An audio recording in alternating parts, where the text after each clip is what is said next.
Experts, nos invités, bonjour à tous. Merci d'être à mes côtés pour comprendre ce qui se passe. Merci également Brandon Warrett de nous avoir rejoints. On va revenir sur cette guerre entre la Russie et nous. La guerre qui se rapproche peu à peu, vous allez le voir, de nos frontières. L'Alaska, l'Estonie, la Roumanie, la Pologne, le Danemark, la Norvège et la Suède. Les cibles se multiplient.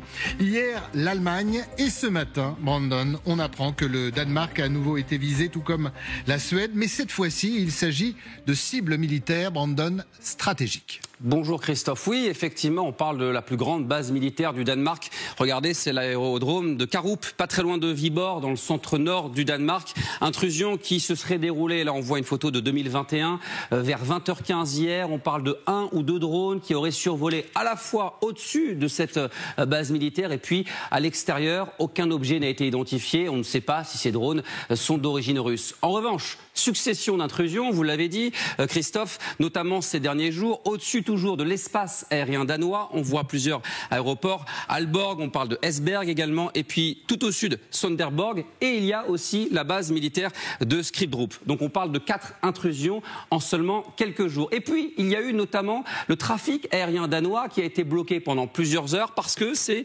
l'aéroport de Copenhague et de la Norvège voisine, donc Oslo, qui ont été impactés cette semaine. Et puis ça c'est la Norvège, le Danemark, et on apprend aujourd'hui qu'il s'agit de la Suède également impactée. On parle de 2 drones selon les témoins et selon la police. Là, nous sommes pas loin de la base navale de Karlskrona dans le sud de la Suède. Là encore, objet non identifié. On ne sait pas si les 2 drones en l'occurrence qui ont survolé l'espace aérien suédois sont d'origine russe. Merci Brandon. Restez avec nous, on a besoin de vos lumières dans ce LCI Midi. On accueille Xavier Titelman également qui est avec nous.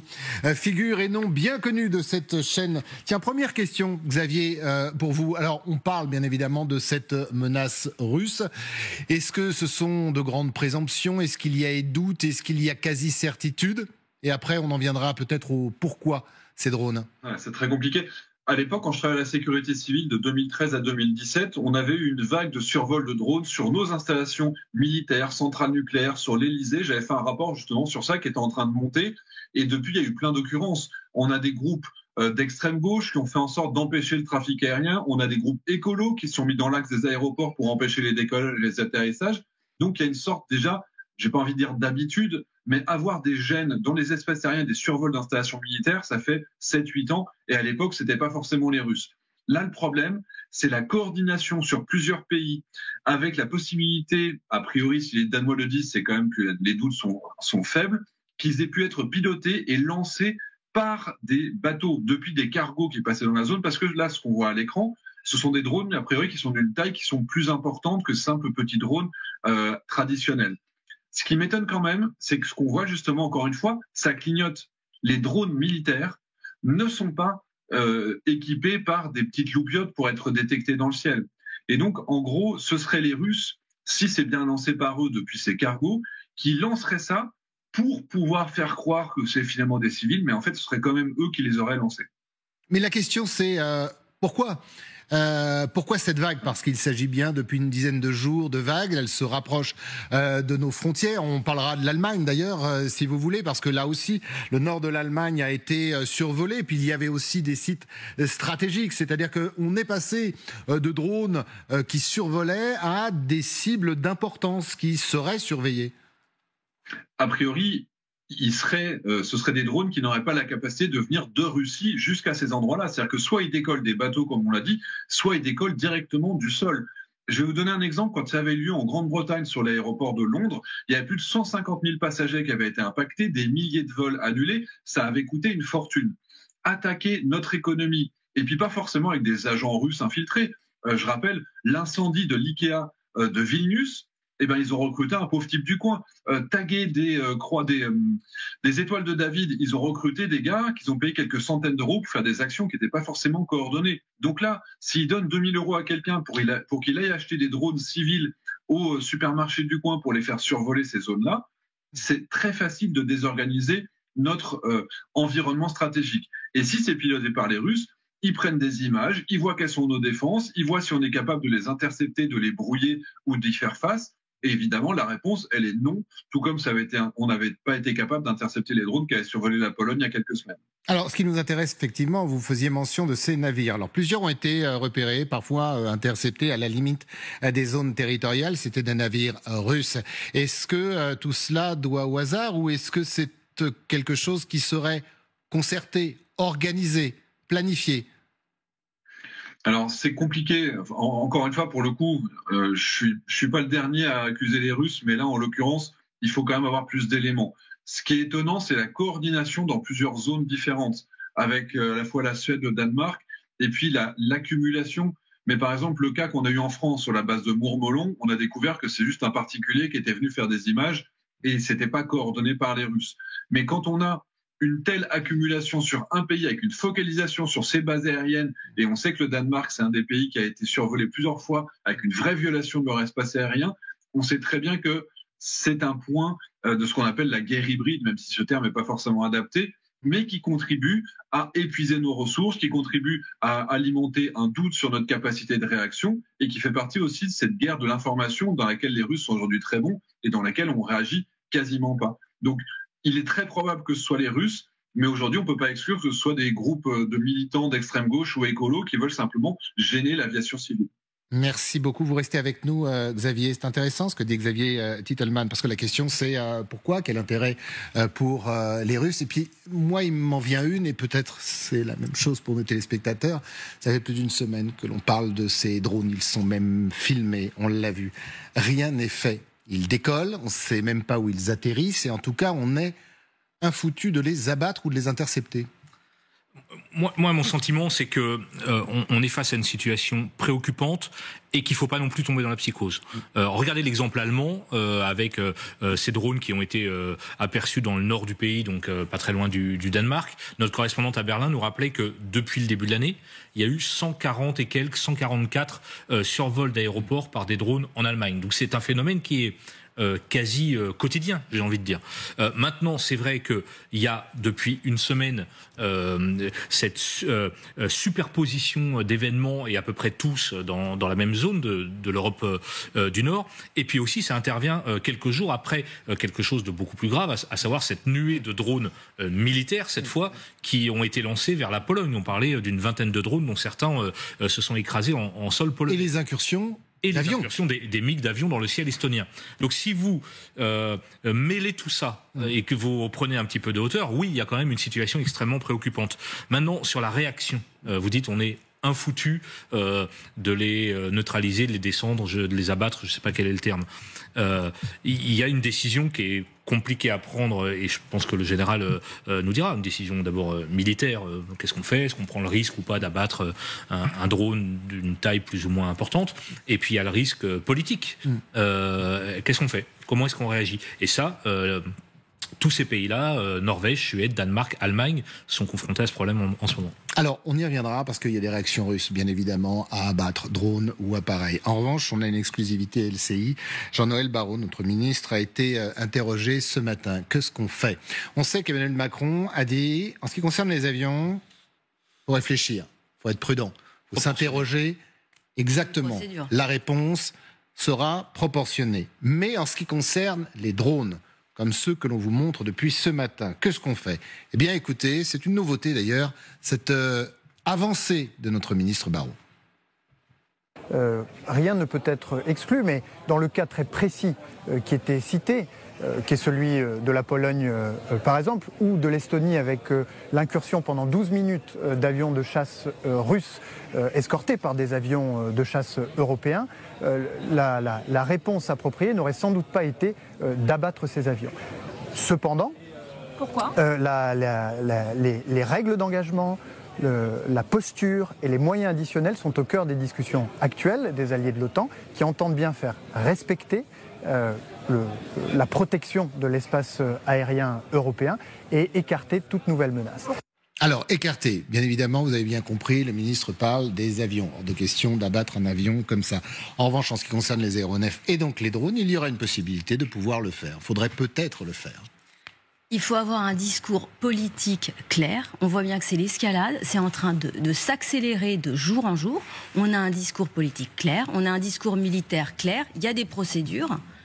Et après, on informe les Russes parce qu'on sait que c'est organisé au niveau européen aujourd'hui, on informe les Russes des conséquences et on abat. Il y a effectivement différentes catégories de matériel qui sont au-dessus des pays de l'Europe, mais on a le temps de les voir arriver. Ils sont distincts. Quand ils viennent par exemple d'Ukraine et qu'ils arrivent en Pologne, ils ont été identifiés avant de pénétrer le sol polonais. Mais je vous entends, on abat, d'accord. Alors après, il y a différentes catégories de matériel. On abat comment ? Il y a différentes catégories de drones. Il y a les petits multicoptères qui peuvent être arrêtés quand même. Ils peuvent être soit avec les filets, soit avec les lasers, soit canardés.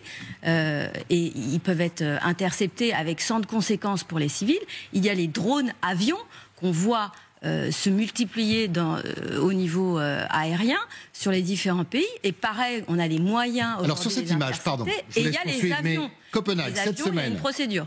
Voilà, un drone éclairé, comme nous le disait Xavier Titelman, qui semble plutôt important, général. Il est au-dessus d'un aéroport. Je rappelle qu'il y a une base militaire qui a été survolée également la nuit dernière. Qu'est-ce qu'on fait ? Qu'est-ce que l'on peut faire ? C'est une vue de l'esprit de dire qu'on l'abat ou qu'on le suit ou... Je pense qu'on est un peu dans le rêve, parce qu'effectivement nous sommes en temps de paix, que ça a été dit à plusieurs reprises qu'il faut faire attention aux conséquences des mesures, je dirais, de coercition qu'on pourrait mener. En l'occurrence, si c'est illuminé... la question qu'on se pose, c'est d'où ça vient, qu'est-ce que c'est, est-ce qu'il y a une menace ? Donc il faut identifier la menace. La question, est-ce qu'on a les moyens d'identifier cette menace ? Dans la mesure où c'est déjà visible, on n'a pas l'impression qu'il y a non plus une action hostile. Il y a une prise de risque. Que peut faire, je dirais, le décideur en face ? Je donne la décision de tirer ou pas. C'est peut-être un véhicule, un aéronef qu'on n'a pas identifié, qui est peut-être civil. Voilà, donc on est quand même dans l'incertitude. À la limite, on est plutôt... Mais même si c'est civil, il n'a rien à faire sur un aéroport, même civil, mais qui n'a rien à faire, ou une base militaire. Qui n'a rien à faire, sans aucun doute. Mais nous ne sommes pas en état de guerre. Ce qui fait qu'on doit faire acte de prudence dans la mesure de destruction que l'on prendra. Et oui, mais du coup, général, pardon, excusez-moi, mais je suis novice, mais je vous pose à tous la question. On dit, c'est peut-être les Russes. Mais on n'est pas capable de savoir si depuis une semaine, il s'agit de drones russes. Bah non, on ne sait pas. Pour l'instant, on n'a pas récupéré un morceau de carcasse avec un numéro de code ou un numéro de série qui nous ramène... Enfin, on n'est pas... Pour la Pologne, on savait depuis l'Ukraine, et ils avaient été informés, les Polonais, donc ils le savaient, ils ont attendu, ils ont pris des décisions. L'Estonie, c'était pareil. On savait, quand c'est des avions, on sait, on se rapproche d'eux, on sait. Le plus compliqué, ça va être le petit drone civil. Voilà. Alors sur la Pologne, on est bien d'accord, on n'a pas été, vous avez raison, et on n'a pas été capable de les intercepter. Mais là, depuis, Richard, depuis 4 jours. D'abord, je pense qu'il y a des choses qu'on ne sait pas, mais que d'autres savent. À savoir les militaires. Ne l'oublions pas quand même, parce que quand on dit on sait, on ne sait pas, les forces militaires danoises, de l'OTAN et autres savent certainement des choses qu'elles ne diffusent pas aujourd'hui. Et c'est absolument logique. Donc là, ayons un peu d'humilité quand même. Ce qu'on ne sait pas est peut-être connu des autorités en question. La deuxième chose, c'est que moi j'y vois... Oui, je vais pas dire un élément positif, mais... Ce qui est en train de se passer, d'ailleurs c'est pas un hasard si les ministres de la Défense européens ont rappelé que le mur anti-drone était une urgence. Ce qui est en train de se passer, c'est une mobilisation générale anti-drone en Europe à cause de ces incursions. Donc vous pouvez les regarder de deux manières, ces incursions. Soit vous pouvez dire elles sont dramatiques parce qu'on est exposé et que demain elles vont faire dérailler le trafic aérien européen.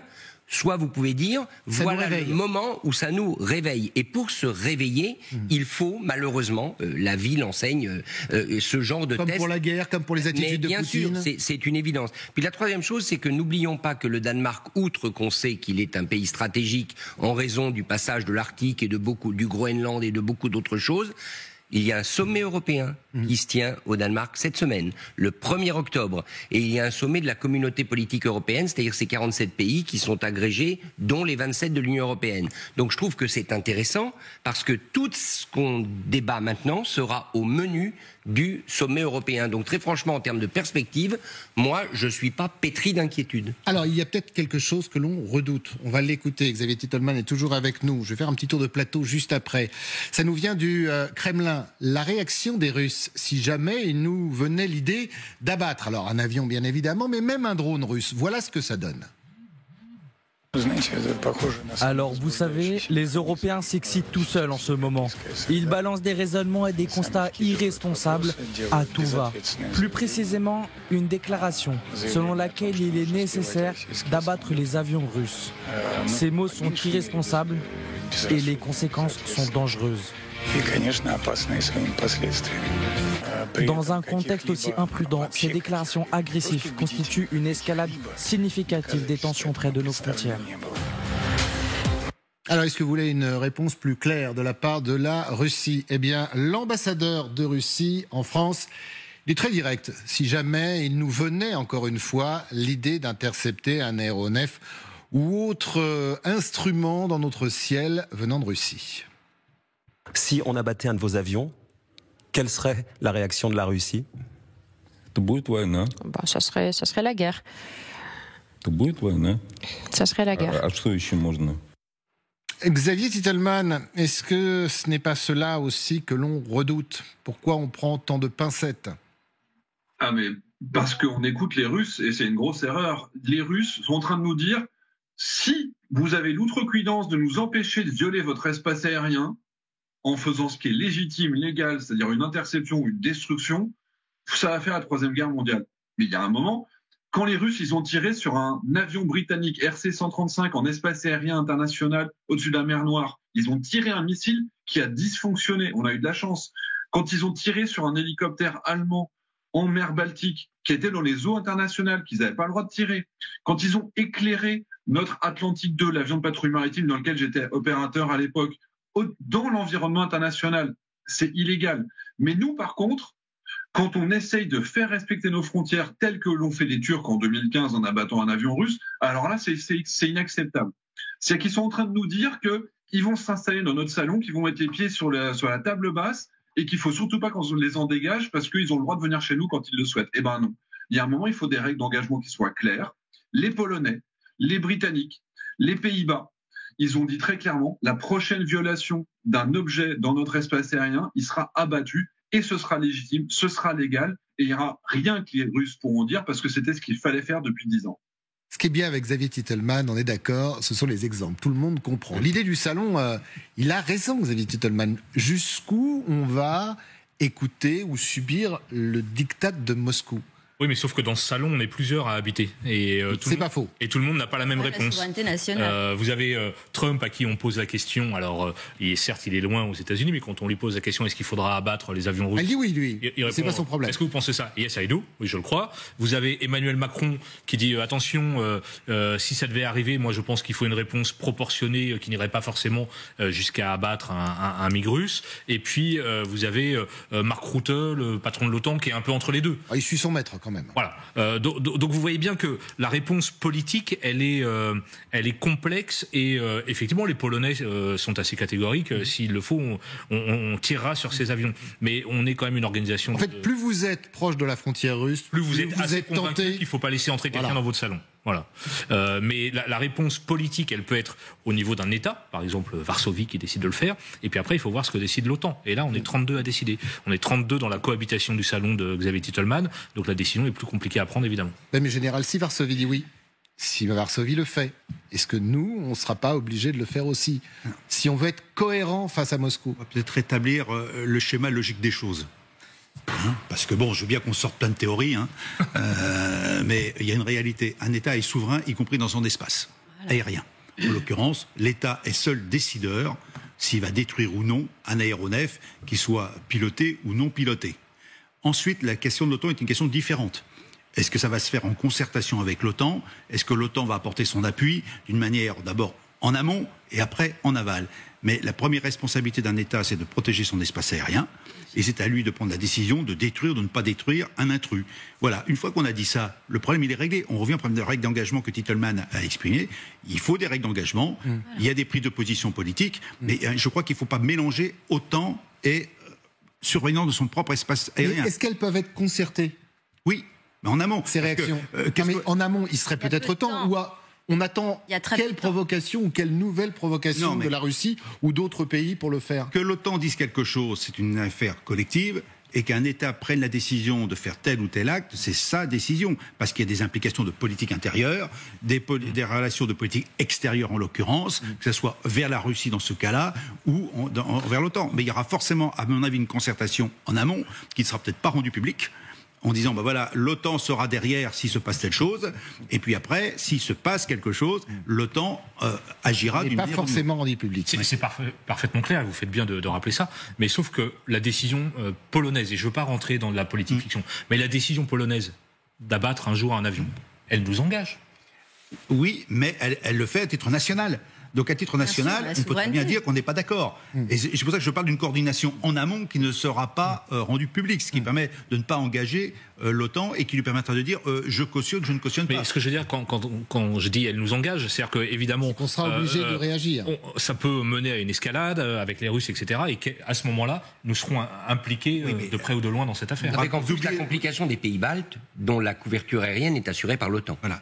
Et on oublie quand même 2 points quand même. Intrusion d'un voisin chez soi, c'est déjà en soi presque un acte de guerre. S'il y a une conséquence suite à la destruction d'un avion russe en l'occurrence, et que la Russie réagit sur la Pologne, ça veut dire en gros que la Pologne est concernée et l'OTAN est concernée. Ouais. Donc ça veut dire coordination en amont sur ce qu'on ferait après. Alors,